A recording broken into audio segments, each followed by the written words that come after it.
90 journalists just lost their jobs at the National Post and the Sun newspapers. Oh well. Sure, I'm sad that 90 journalists are out of work. Real journalists exposed Richard Nixon, My Lai, and Rob Ford. But the hacks working for the Postmedia conglomerate were mostly just killing trees for capitalism. As touts for the capitalist louts, it's almost poetic that their careers ended in the creative destruction and the corporate greed they espoused. Print journalism has been bleeding red ink for years. But that didn't stop Postmedia bosses from paying themselves $1 million bonus for burning the 90 journos. I'm actually surprised they didn't replace all their journalists with a robo-reporting program.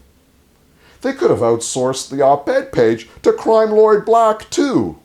Yeah, and they could have got the Fraser Institute Charitable Foundation to be their editorial board. Maybe that's how they'll justify next year's bonus. They can also just blame the union for the job loss, like they did when Caterpillar shuttered the electromotive plant and moved it to Cleveland. Moody's is now rating Postmedia stock as junk paper, just like their publications.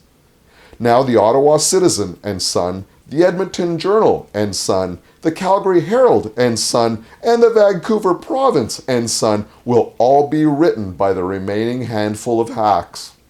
They will vary their styles slightly for each respective news product. I'm sure that the freedom of the press and democracy itself will be greatly strengthened by their diversity of syntax. Back in 2014, when the National Competition Bureau approved the sale of Quebecor Sun papers to Postmedia, they didn't think media monopolies were going to be a problem. In retrospect, they were right. As capitalism cannibalizes itself, the future of journalism is in your pocket. When Quebecor locked out Journal de Montréal workers in 2009, the journalists published a popular paper called Rue Frontenac. They got the news to the people while earning strike pay.